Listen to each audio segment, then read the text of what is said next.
So hello students, today we are going to learn about mathematics class 7, okay, mathematics class 7 and what is our school name? Our school name is Paul Shine Public School. तो आज हमें क्या करना है, आज हमें class 7 का mathematics का फर्स्ट चैप्टर का एक्सरसाइज 1.1 करना है। हमने प्रीवियस क्लासेस में अपना चैप्टर तो कंप्लीट कर लिया था। हमने चैप्टर कंप्लीट करना मतलब हमने पढ़ लिया था, we completed our chapter in our previous classes, okay. तो आज हम क्या करने वाले हैं, today we are going to learn about और डूइंग अबाउट द एक्सरसाइज 1.1, ठीक है। आज हमें एक्सरसाइज 1.1 करना है, कंप्लीट करना है, ठीक है। तो जैसे कि आपको पता है यहाँ पे जितनी भी एक्सरसाइजेस होंगी 1.1, जैसे मैं 1.1 आपको करवाऊंगी तो आपको उसको फेयर कॉपी में ही नोट करना है, ओके। बिकॉज हमारे एग्जाम भी बहुत जल्दी स्टार्ट होने वाले हैं क्वार्टरली, इसलिए हम एक्सरसाइजेस अब करेंगे, ओके। पहले हमने चैप्टर्स पढ़े, चैप्टर कंप्लीट किए, अब हम एक्सरसाइज करेंगे, ठीक है। तो एक्सरसाइज 1.1 मतलब ये फर्स्ट चैप्टर का है। फर्स्ट चैप्टर कौन सा है आपका मैथमेटिक्स का? Rational number, okay. Rational number का एक्सरसाइज 1.1 का ये फर्स्ट क्वेश्चन है। समझ आ रहा है आपको, ठीक है। सो ये है फर्स्ट क्वेश्चन हमारा फर्स्ट क्वेश्चन यहाँ कह रहा है कि find rational number from the following numbers, ठीक है। तो इसमें हमें क्या करना है, रेशनल नंबर्स को फाइंड करना है जितने भी नंबर यहाँ पे दिए हैं। समझ आया? रेशनल नंबर को फाइंड करना है जितने भी नंबर यहाँ पे दिए हैं गिवन। तो ठीक है, सबसे पहले हम एक बात देख लेते हैं कि रेशनल नंबर्स क्या होते हैं, ठीक है। हमने पढ़ा था कि रेशनल नंबर वो नंबर्स होते हैं जिसे हम p/q के फॉर्म में डिराइव कर सकते हैं। जिसे मैं यहां लिखती हूं,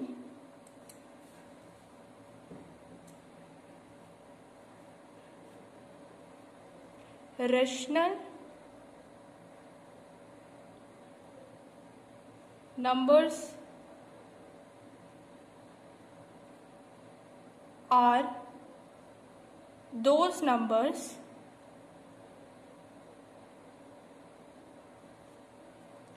which are derived in the form of p/q where q is not equals to 0, ठीक है। तो इसका मतलब क्या, रेशनल नंबर वो नंबर होते हैं जिसे हम p/q के फॉर्म में डिराइव कर सकते हैं और जहां पे q, देखो जैसे ये p/q, p कुछ भी नंबर हो सकता है, q भी कुछ भी नंबर हो सकता है आपका। जैसे यहाँ पे p/q मतलब p में आप कोई भी नंबर डाल लो ऊपर और q में भी कोई भी नंबर डाल लो। बट कंडीशन क्या है कि जो q है जो हमारा q है वो 0 के इक्वल नहीं होना चाहिए। क्या? 0 के इक्वल नहीं होना चाहिए। अगर ये p है, ये q है, ऊपर वाला p, नीचे वाला q, अगर नीचे वाला मीनिंग q डिनोमिनेटर आपका 0 है, डिनोमिनेटर मतलब नीचे वाला, ओके। तो अगर 0 है तो वो रेशनल नंबर नहीं है। समझ आया? अगर q 0 हुआ तो वो रेशनल नंबर नहीं है, ठीक है। p 0 हो सकता है। समझ आया आपको स्टेटमेंट का मीनिंग? मतलब ऐसा नंबर जिसे हम p/q की फॉर्म में डिराइव कर सके लेकिन q is not equal to 0, ठीक है। समझ आ गया? चल अब हम देखते हैं ये जो नंबर हमारे दिए हुए हैं, ठीक है।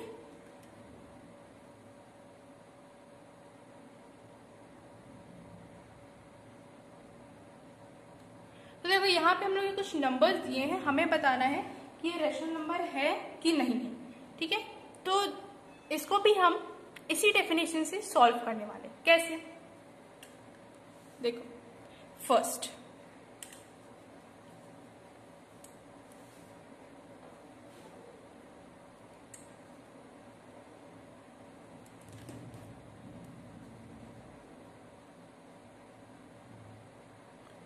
है आपका 4/1, ठीक है, 4/1। तो जो 4/1 है तो क्या इसे हम p/q फॉर्म में लिख सकते हैं? हाँ, लिख सकते हैं। अगर तुम 4/1 को p/q फॉर्म में लिखते हो, मीनिंग दिस, p/q का मीनिंग क्या है बच्चों कि p कोई भी नंबर हो सकता है और q कोई भी नंबर हो सकता है, लेकिन q बस 0 नहीं होना चाहिए। तो यहाँ पे आपका p क्या है? p ऊपर वाला 4 और यहाँ पे q क्या है? 1, ठीक है। रेशनल नंबर ना होने की कंडीशन क्या है कि Q 0 नहीं होना चाहिए। तो यहाँ पे क्या Q 0 है? नहीं, यहाँ पे Q 1 है और P 4 है, ठीक है, तो इसका मीनिंग क्या है, 4/1 इज अ रेशनल नंबर। तो आप क्या रीजन लिखोगे, hence Q is not equal to 0। देखो इज नॉट इक्वल का ये साइन होता है, ठीक है, hence Q is not equal to 0, 4/1 is a rational number. समझ आया, ठीक है। अब हमें करना है सेकेंड वाला। तो देखिए सेकेंड वाला क्या है, सेकेंड है हमारा -3/7, -3/7। तो हम पहले देखते हैं कि क्या ये p/q की फॉर्म में है। यस, ये p/q की फॉर्म में है। देखो p/q का फॉर्म क्या होता है, p कोई भी नंबर हो ऊपर और q कोई भी नंबर होनी चाहिए, but q is not equal to 0, बस हमें ये देखना है। तो हाँ, ये तो p/q की फॉर्म में है, ये p/q की फॉर्म में है, ठीक है, समझ आया, -3/7। तो यहाँ पे p क्या है, यहाँ पे p क्या है हमारा, यहाँ पे p है हमारा -3, p क्या है -3, और यहाँ पे q क्या है हमारा, q है 7, ठीक है, q क्या है यहाँ पे 7। तो हम लोग की कंडीशन क्या है, किसी भी नंबर का रेशनल नंबर ना होने की, कि q हमारा 0 नहीं होना चाहिए, q हमारा 0 नहीं होना चाहिए। तो क्या यहाँ पे q 0 है, नहीं, यहाँ पे तो q 7 है और p -3 है। देखो p और q कोई भी नंबर हो सकते हैं, चाहे वो माइनस हो या प्लस हो, ठीक है, और q भी कोई भी नंबर हो सकता है। लेकिन फिर से क्या कंडीशन है, यहाँ पे हमने पढ़ा था कि q is not equal to 0। अगर ये है, ऐसा है, तो वो रेशनल नंबर है। तो ठीक है, यहाँ पे तो q 0 है ही नहीं, तो हेंस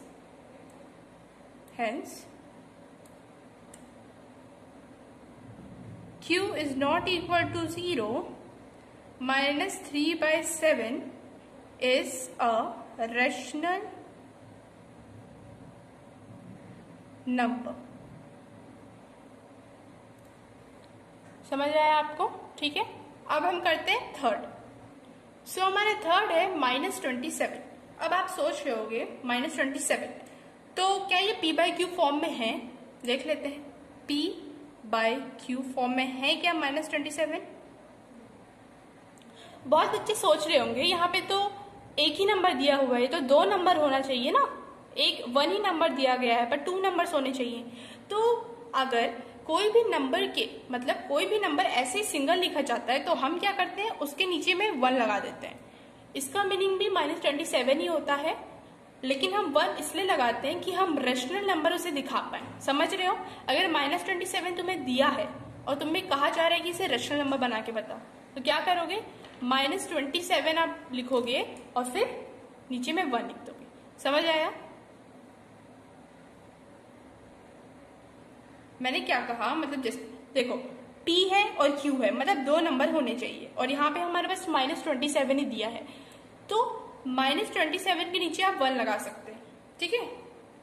ऐसा ही होता है, जब भी कोई एक सिंगल नंबर रहता है उसके नीचे हम 1 लगा देते हैं, उसे रेशनल नंबर शो करने के लिए, ठीक है, समझ आया। तो यहाँ पे p क्या है आपका, p है यहाँ पे -27, और q क्या है यहाँ पे आपका 1, q क्या है 1। तो ठीक है, हाँ, यहाँ पे तो हमारी कंडीशन लग रही है। इसका कंडीशन का मीनिंग क्या, q तो 0 यहाँ पे भी नहीं है, तो हम क्या बोल सकते हैं कि hence q is not equal to 0, -27 या बाय 1 भी लिख सकते हैं, -27/1 इज अ रेशनल नंबर। समझ आया आप लोग को, ठीक है। अब हम करते हैं फोर्थ। सो फोर्थ क्या है हमारा, 24/0। देखिए यहाँ पे मैंने बॉक्स बना दिया है जिससे आपको क्वेश्चन दिख पाए। सब आपको कॉपी, अपनी फेयर कॉपी में नोट करना है, ठीक है। सो देखो फोर्थ क्या है हमारा, 24/0। तो हम पहले इसे p/q के फॉर्म में लिखते हैं, ये तो लिखा हुआ है, पर यहाँ पे हम देखते हैं कि p की वैल्यू क्या है एंड q की वैल्यू क्या है। तो p/q के फॉर्म में लिखा हुआ है, ठीक है। अब देखो यहाँ पे p की वैल्यू है 24, क्या है, p की वैल्यू है 24 एंड q की वैल्यू क्या है 0। ठीक है, और आपको डेफिनेशन याद होगा कि rational number are those number which are derive in the form of p by q where q is not equal to 0। But यहाँ पे तो हमारा q इज इक्वल टू 0 है, तो इसका मीनिंग क्या है, अगर q आपका इज इक्वल्स टू 0 होता है तो आपका गिवन नंबर, गिवन जो भी नंबर दिया है आपको रेशनल फॉर्म में, वो क्या है, रेशनल नंबर नहीं है। समझ आया? तो हम क्या लिखेंगे, here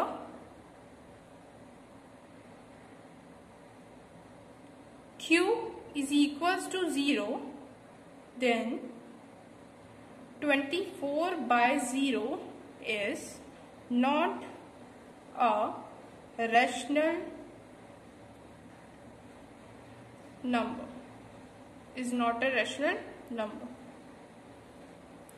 ठीक है, समझ आया आप लोग को? अब हमें करना है अपना फिफ्थ क्वेश्चन। हाँ, सो हमारा फिफ्थ क्वेश्चन क्या है, -3 बाय -5। ठीक है, तो सबसे पहले आप क्या करेंगे, सबसे पहले इसे p बाई क्यू के फॉर्म में लिखते हैं। ये p बाई क्यू के फॉर्म में लिखा हुआ है, बट हम यहाँ पे देखेंगे कि p की वैल्यू क्या है और q की वैल्यू क्या है। ठीक है, हमने अभी तक ऐसा ही किया है। -3 by -5 is equals to p by Q. ठीक है, अब यहाँ पे p की वैल्यू क्या आई हमारी, -3। p की वैल्यू क्या आई, -3। फिर q की वैल्यू क्या आई हमारी, -5। ठीक है, q की वैल्यू क्या है, -5। तो यहाँ पे आपको दिख रहा है कि q 0 नहीं है, दोनों निगेटिव है, तो हमारी कंडीशन क्या है कि q 0 नहीं होना चाहिए। तो यहाँ पे q 0 नहीं है, इसका मीनिंग क्या है कि -3 by -5 is a rational number. Reason क्या लिखेंगे, same, hence q is not equal to 0, -3 by -5 is a rational number। समझ आया आप लोग को?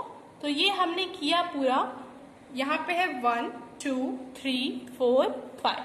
ठीक है, ये क्वेश्चन हम लोगों ने कंप्लीट कर लिया है, ये पूरा दिया गया है। यहाँ पे हमने पहले 4 बाय 1 किया, फिर -3 बाय 7, फिर -27, फिर 24 बाय 0, फिर -3 बाय -5। ठीक है, तो अब हम सेकंड क्वेश्चन करेंगे। ओके, ये फर्स्ट था पूरा, ये फर्स्ट का पार्ट था, अब हम सेकंड करेंगे। ठीक है, सो देखिए ये है हमारा second question, convert the following into rational number. ठीक है, तो ये कुछ हमें नंबर्स दिए हैं, इसे हमें क्या करना है, कन्वर्ट करना है रेशनल नंबर में। तो जैसे हमने -27 के केस में किया था, मैंने आपको क्या बताया था, मैंने आपको बताया था कि -27 एक नंबर है, तो उसके नीचे अगर कुछ नहीं है, मीनिंग कुछ भी नहीं नंबर गिवन है, तो हम क्या लिखते हैं, 1। ठीक है, -27 के नीचे कुछ नहीं था, तो हमने क्या लिखा, 1। तो वैसे ही सेम टू सेम हमें यहाँ पे करना है। ठीक है, तो चलिए करते हैं।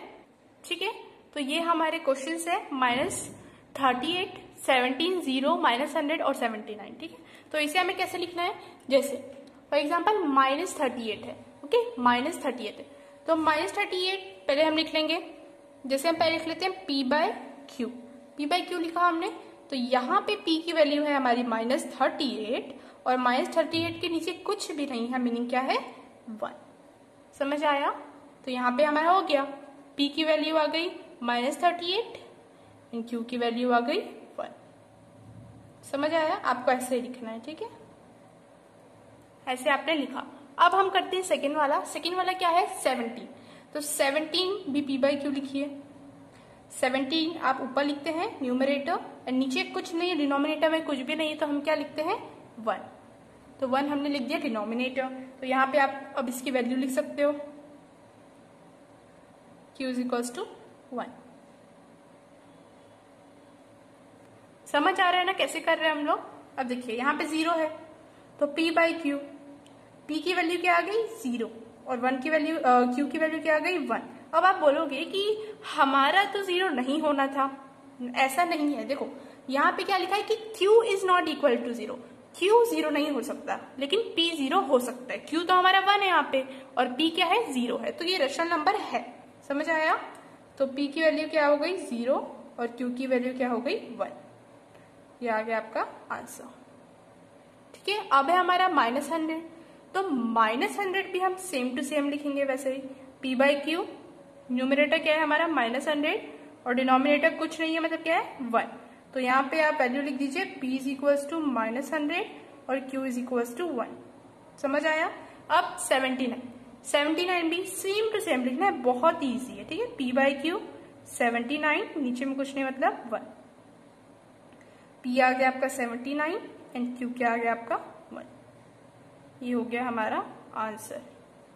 समझ आया आपको? सेम टू सेम ऐसे ही करना है, ओके। तो यहाँ पे मैंने बॉक्स बना दिए हैं, ये पूरे क्वेश्चंस हैं और आपको ये पूरे आंसर्स मिल जाएंगे, ठीक है। तो इन्हें क्या करना है, आपको कॉपी में नोट करना है। ये था हमारा फर्स्ट, ये हमारा सेकंड। अब हम करते हैं थर्ड क्वेश्चन। अब यहाँ पे हमारा थर्ड क्वेश्चन क्या है, यहाँ पे है right 3 equivalent rational numbers for each of the following rational numbers. तो देखो, इसके लिए आपको एक कॉन्सेप्ट समझना होगा, वो कॉन्सेप्ट अभी हम देखते हैं। वो कॉन्सेप्ट क्या है, देखिए, जैसे फॉर एग्जाम्पल आपको दिया गया है 5/10, ठीक है। क्या दिया गया है, यहाँ पे हम लिख लेते हैं 5/10। 5/10 आपको दिया गया है, तो कहा जा रहा है कि आपको इसे सिंपल रैशनल नंबर के फॉर्म में लिखना है, ठीक है। तो क्या आपको पता है कि 5 और 10 किसके टेबल में आते हैं? दोनों 5 और 10 5 के टेबल में आते हैं। तो यहां से हम इन दोनों को डिवाइड कर सकते हैं। कैसे डिवाइड कर सकते हैं, देखते हैं। देखो, जैसे फॉर एग्जांपल हमने 5 चूज किया कि हम ये दोनों को 5 से डिवाइड करने वाले हैं। तो हम अगर 5 से डिवाइड करेंगे तो 5 1 जा 5, 5 2 जा 10, ऐसे हम डिवाइड करते हैं, ठीक है। तो ये क्या आ गया 1/2। समझ आया कैसे करना है? तो यहाँ क्या आ गया 1/2 आ गया। वैसे ही सेम टू सेम अगर आपको दिया जाए क्वेश्चन कि 15/10, तो ये भी 5 से डिवाइड हो जाएंगे। तो आप 5 से डिवाइड करके देखिए। देखो, इसको हम क्या बोलते हैं, सिंप्लीफिकेशन बोलते हैं। और अगर आप मैथमेटिक्स ऐसे हिंदी की लैंग्वेज में बोलें तो इसे काटना बोलते हैं एक्चुअली में। यस, डिवाइड, एक नंबर चूज किया जाता है एंड देन दोनों नंबर को सेम नंबर से डिवाइड किया जाता है। तो जैसे हमने यहाँ चूज किया कि 5, हाँ ये 5 से दोनों जाएगा, ठीक है। तो 5 3 जा 15, 5 2 जा 10। समझ आया? ऐसे ही हम करते हैं। तो इसका आंसर क्या आ गया 3/2। ऐसे ही करते हैं, ठीक है। आपको समझ आया कैसे करना है? हम लोग एक और देख लेते हैं। जैसे फॉर एग्जाम्पल आपका दिया गया है 14/2। 14/2, तो 14 और 2 किसके टेबल में आते हैं? बहुत इजी है, 2 के टेबल में आते हैं। तो ये 2 के टेबल से डिवाइड हो जाएगा। तो अगर हम 2 से इसे काटें, मीनिंग डिवाइड करें, सिंप्लीफिकेशन करें, तो 2 7 जा 14, 2 1 जा 2। तो कितना आंसर आ गया आपका? आपका आ गया 7/1। ऐसे हम सिंप्लीफिकेशन करते हैं। तो मैं आपको क्यों बता रही हूँ कि इस क्वेश्चन में आपको इस कॉन्सेप्ट की जरूरत पड़ने वाली है, ठीक है। तो हम देखते हैं ये क्वेश्चन, पहले हम सॉल्व करते हैं कि कैसे हमें करना है, कैसे हम 3 इक्विवेलेंट रैशनल नंबर लिखे हैं इसके। सो देखिए, फर्स्ट क्वेश्चन क्या है हमारा 1/5। तो हमें इसके इक्विवेलेंट 3 इक्विवेलेंट रैशनल नंबर लिखने हैं। तो देखिए इसका मतलब क्या होता है, देखते हैं इसका मीनिंग क्या होता है। तो इक्विवेलेंट रैशनल नंबर मीनिंग हमें एक ऐसा रैशनल नंबर लिखना है जिसे हम डिवाइड करें, जिसे हम सिंप्लीफाई करें तो हमारा 1/5। देखते हैं हम लोग। जैसे फॉर एग्जाम्पल मैंने लिया यहाँ पे, है ना, इक्विवेलेंट रैशनल नंबर क्या होता है। जैसे फॉर एग्जाम्पल मैंने लिया यहाँ पे 5/25। जैसे मैंने ये लिया, ठीक है, 5/25। तो 5/25, तो इसे आप सिंप्लीफाई करके देखिए, आपका 1/5 ही आएगा, ठीक है। इसको सिंप्लीफाई करके देखिए, आपका 1/5 ही आएगा। कैसे हम करके देखते हैं 5/25 को। तो अगर हम 5/25 को सिंप्लीफाई करते हैं, मीनिंग उसको काटते हैं, डिवाइड करते हैं, तो 5 और 25 किसके टेबल में आता है? 5 25 5 के टेबल में आता है। तो हम काटेंगे 5 1 जा 5, 5 5 जा 25, आ गया 1/5। मैंने आपको कहा था 1/5 आ गया। अब ये बात मुझे कैसे पता, है ना, अब ये बात मुझे कैसे पता कि 5/25 को सिंप्लीफाई करने से मेरा 1/5 ही आएगा, है ना। ये मुझे कैसे पता? बहुत इजी बात है। देखो, यहाँ पे 3 इक्विवेलेंट रैशनल नंबर का मीनिंग ये है कि ऐसे रैशनल नंबर हमें लिखने हैं जिसे हम सिंप्लीफाई करें तो हमारा 1/5 आए। तो इसके लिए आपको सिंपली क्या करना है, मैं आपको एक ट्रिक बताती हूँ, ठीक है। तो देखो, इसको करने के लिए फर्स्ट हम देखते हैं, ये तो एक एग्जाम्पल था, एग्जाम्पल है ये। अब हम फर्स्ट निकालते हैं इसका रैशनल नंबर, क्या, इक्विवेलेंट रैशनल नंबर। तो यहाँ पे आप लिखोगे 1/5, ठीक है। अब आपको इससे मल्टीप्लाई करना है। अब किससे मल्टीप्लाई करना है देखते हैं। देखो 1 से मल्टीप्लाई करेंगे तो 1/5 ही आएगा, है ना। 1 से मल्टीप्लाई करोगे तो 1/5 ही आएगा। तो ऐसे भी आप लिख सकते हो, या उसको छोड़िए, 1 से हम मल्टीप्लाई नहीं करेंगे क्योंकि 1 से मल्टीप्लाई करने पे 1/5 आएगा और हमको वो नहीं चाहिए। हमको वही चाहिए, लेकिन हमें ऐसा रेशनल नंबर चाहिए जिसे हम सिंप्लीफाई करें तो 1/5 आए, ठीक है। तो फॉर एग्जाम्पल यहाँ पे मैं लेती हूँ 2, तो मैं 2 लूंगी और 2 को न्यूमरेटर और डिनोमिनेटर दोनों से मल्टीप्लाई करूंगी। न्यूमरेटर और डिनोमिनेटर दोनों से मल्टीप्लाई करूंगी। तो अगर मैंने मल्टीप्लाई किया तो मेरा आया 2 1 जा 2, 2 5 जा 10, कितना आ गया मेरा 2/10। तो इसका मीनिंग क्या, 2/10 को अगर तुम सिंप्लीफाई करोगे तो तुम्हारा 1/5 आएगा। ऐसे हम निकालते हैं। तो देख लेते हैं, क्या हम 2/10 को सिंप्लीफाई करेंगे तो क्या हमारा आ रहा है 1/5। 2 1 जे 2, 2 5 जे 10, यस, हमारा 1/5 आ रहा है। तो आपको क्या करना है, आपको बस मल्टीप्लाई करते जाना है नंबर से। तो यहाँ पे मैंने 2 से किया तो मुझे एक इक्विवेलेंट रेशनल नंबर मिला। In second case I multiply 1/5 with 3/3। पहले आप 2 से करना, फिर 3 से करना, फिर 4 से करना, क्योंकि हमको 3 ही ढूंढने हैं, ठीक है। अगर आपको 5 ढूंढना रहता तो आप 2 से करते, 3 से, 4 से, 5 से, फिर 6 से। समझ आया। तो यहाँ से अगर हम 3 से करेंगे तो यहाँ पे आ गया हमारा 3 और यहाँ पे आ गया 15। तो 3 और 15 को भी अगर आप सिंप्लीफाई करोगे तो आपका 1/5 ही आएगा। इसे करके देखिएगा। थर्ड करते हैं। थर्ड क्या है हमारा, 3 ले लिया, अब हम लेते हैं 4। हमने 4 लिया तो हमारा आ रहा है 4/20। तो 4/20 इसे भी सिंप्लीफाई करोगे तो 1/5 आएगा। ऐसे ही आपको इसे सॉल्व करना है। ये पूरे क्वेश्चंस दिए गए हैं, सेम टू सेम आपको ऐसे ही सॉल्व करना है, ठीक है। सो यहाँ पे देखिए, यहाँ पे मैं 2 क्वेश्चन आपके लिए और सॉल्व करूंगी और जो बाकी के 2 बचेंगे वो आपको खुद से करने हैं, ओके। तो देखिए -3/4 के साथ भी हमें सेम टू सेम वैसे ही करना है। क्या करेंगे हम, -3/4 लिखिए और इसे सबसे पहले 2 से मल्टीप्लाई कर दीजिए। 2/2 से मल्टीप्लाई, तो हमने किया तो हमारा कितना आ गया, -6 और 8, ठीक है। -6 और 8, इसका मीनिंग क्या, जब आप इसको सिंप्लीफाई करोगे तो आपका यही आने वाला है। मीनिंग ये क्या है, आपका एक इक्विवेलेंट रेशनल नंबर है। अगर हम दूसरा देखते हैं तो हम 3 से इस बार मल्टीप्लाई कर लेते हैं। -3/4 को आप 3/3 से कर लीजिए। अगर आपने 3/3 से किया तो आपको मिलेगा -9/12। हम ऐसा मल्टीप्लाई कर रहे हैं ना, ऐसा, ठीक है। अब हम थर्ड देख लेते हैं। थर्ड में हम 4 से कर लेते हैं। -3/4 को मल्टीप्लाई कर लो 4/4 से, तो आपका आ जाएगा -12/16। समझ आया कैसे करना है, हम बहुत ही इजी कर रहे हैं, ठीक है। अब हम देख लेते हैं 6/11। 6/11 के केस में भी सेम टू सेम आपको वैसे ही करना है। 6/11 मल्टी पहले आप 2/2 कर दीजिए। 2/2 किया तो आपका आ गया 12/22। 12/22। तो इसे सिंप्लीफाई करके देखिए, आपका 6/11 ही आने वाला है। फिर हम इसे 3/3 से मल्टीप्लाई कर लेते हैं। हमने किया 3/3 से मल्टीप्लाई तो हमारा आया यहाँ पे 18/33। बहुत ही इजी है, जैसे जैसे करोगे वैसे समझ आ जाएगा। और थर्ड है हमारा 6/11। इसे हम करके देखते हैं 4/4 से। तो अगर हमने 4/4 से किया तो हमारा आएगा 24/44।